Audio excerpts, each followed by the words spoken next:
Imagine building a fortress so vast, so technologically advanced, you believed it made your nation untouchable. This was the dream behind the Maginot Line, conceived in the 1920s and 30s as France's ultimate guarantee of security against another German invasion. Scarred by the horrors of trench warfare and the catastrophic losses of World War I, the French High Command and political leaders were determined never again to face the same slaughter on open ground. Named after André Maginot, the French Minister of War who championed its construction, the line stretched hundreds of kilometers along the German and Italian borders, a chain of fortresses so formidable that it was believed to make direct assault unthinkable. Yet history often has a cruel twist, and this fortress, seemingly impenetrable, carried within it a fatal flaw. The Maginot Line was an engineering marvel of its age, representing the height of interwar military technology. It was not a mere wall, but an underground world. Immense bunkers buried deep into the earth, interconnected by railways that allowed supplies and troops to move unseen, armored turrets that could rise and retract, vast stores of ammunition, command posts with advanced communication systems, and comfortable quarters with kitchens, hospitals, and air filtration units capable of withstanding chemical attacks. To soldiers stationed there, it felt more like a subterranean city than a battlefield. This extraordinary achievement came at immense cost, billions of francs and years of effort in a period of economic strain.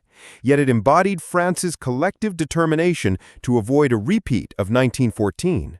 It was also a political symbol, reassuring the French public that their leaders were prepared, that the sacrifices of the Great War had not been forgotten.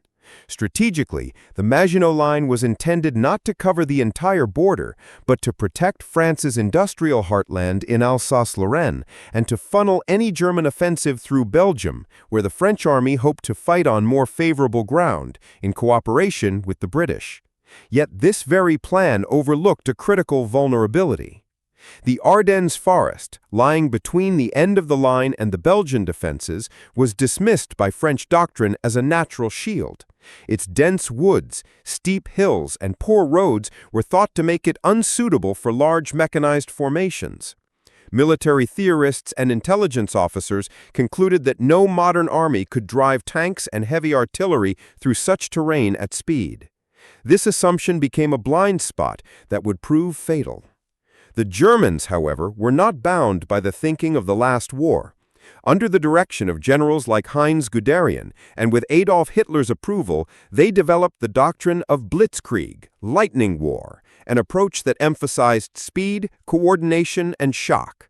In May 1940, German panzer divisions surged through the Ardennes with astonishing speed, supported by relentless Luftwaffe bombing that paralyzed communications and destroyed resistance before it could organize.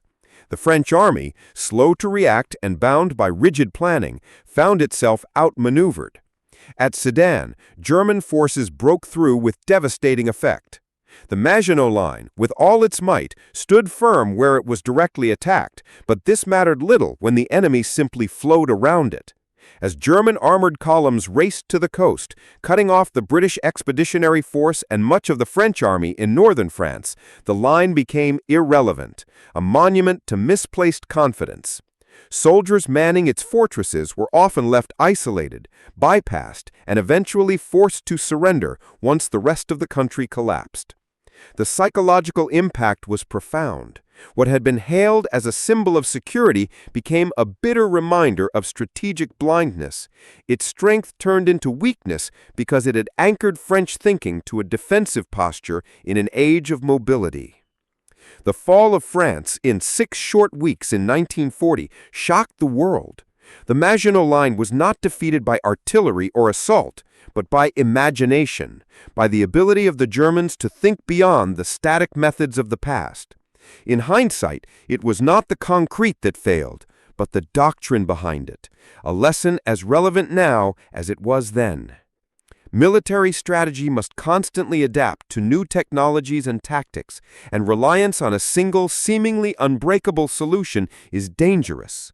The Maginot Line today stands as both a fascinating relic and a cautionary tale, a stark reminder that even the strongest walls cannot protect against innovation, speed, and a shift in perspective.